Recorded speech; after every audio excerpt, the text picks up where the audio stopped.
ఇక్కడండి నేను చేపల పులుసు పెడుతున్నానండి. నిన్న చెప్పాను కదండి మీకు, లాంగ్ వీడియోలో చెప్తాను చూడండి అని.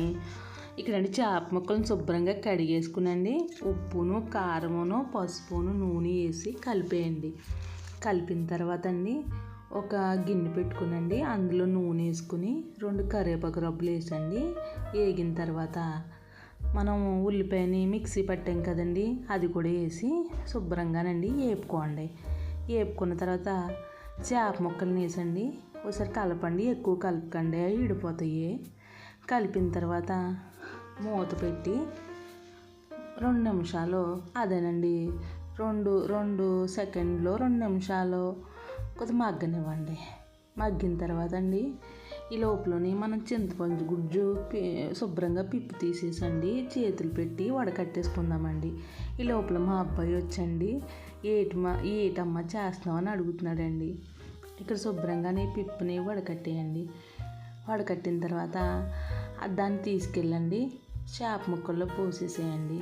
పోసిన తర్వాత ఉప్పు కారమును సరిగ్గా ఉన్నాయా సరిపడా అని ఒకసారి చూసుకోండి. కావాలంటే ఇప్పుడు వేసుకోవచ్చండి. అండి తర్వాత అండి మసాలా ఏమి వేయకూడదండి, అల్లం వెల్లుల్లి కట్ట వేయకూడదండి ఈ చేపల పులుసులోని. అందుకని ఇంత దాచిన చెక్క ముక్కనే 4 లవంగ మొగ్గలునండి శుభ్రంగానండి నలగొట్టేయండి. అప్పుడండి ఆ పొడుమును ధనియాలు జీలకర్రనండి మనము వేపుకొని మిక్సీ పడతాం కదండి, ఆ పొడుము కూడా వేసుకునండి శుభ్రంగా ఒకసారి కలిపేసండి మూత పెట్టి దగ్గరగా ఉడకనివ్వండి పులుసుని. ఇక్కడండి చేపల పులుసు ఉడికిపోయిందండి. మా అబ్బాయికి నేను తినిపిస్తున్నానండి, బాగుంది అంటున్నాడండి. ఒకసారి ఇలా పెట్టుకుని మీరు చూడండి. ఇక్కడండి నేను ఎవరనేది మీకు తెలియదు కదండి, అందుకని నా లైఫ్ ఏంటి, నేనేంటి ఎవరనేది చెప్తున్నానండి. జరిపేయకుండా వీడియోని చూడండి.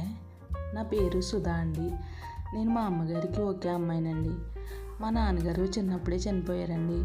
మా అమ్మగారికి 13 సంవత్సరాలకి పెళ్ళి అయిందండి. 14 సంవత్సరాలు వచ్చేసరికి అండి నేను పుట్టానండి.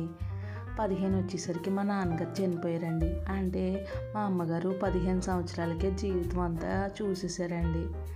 కానీ మా అమ్మగారు మళ్ళీ మ్యారేజ్ గట్ట చేసుకోకుండానండి నన్ను చాలా గారంగా పెంచుకున్నారండి. చాలా బాగా పెంచారండి నన్ను. మా నాన్నగారండి పోతూ పోతూ కొన్ని ఆస్తులు వదిలేశారండి, వాటితోనేనండి మేము పెరిగిందంతా కూడాని. మా అమ్మగారు ఎంత త్యాగం చేశారనేది నాకు ఇప్పుడు తెలుస్తుందండి. ఈ జన్మకి మా నాన్నగారు లేరనే విషయం గుర్తొచ్చినప్పుడల్లా చాలా బాధ కలుగుతుందండి నాకు. మా అమ్మగారు చేసిన త్యాగం అండి, నేను ఎన్ని జన్మలు వచ్చినా కూడా ఆ రుణాన్ని తీర్చుకోలేను కదండి. అందుకే నా లైఫ్లో నా జీవితంలోనండి మా అమ్మగారు చాలా నాకు గొప్పవారండి. మా అమ్మగారు చేసింది త్యాగం నేను ఎప్పటికీ మర్చిపోలేనండి. కానీ మా అమ్మగారు నన్ను చాలా బాగా పెంచారండి, ఏ లోటు లేకుండా.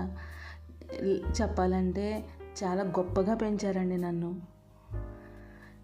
ఇక్కడండి అది గుర్తొచ్చినప్పుడల్లా నాకు మా నాన్నగారు లేకపోయినా మా అమ్మగారు నన్ను ఇంత గొప్పగా పెంచారని చాలా సంతోషపడుతూ ఉంటానండి.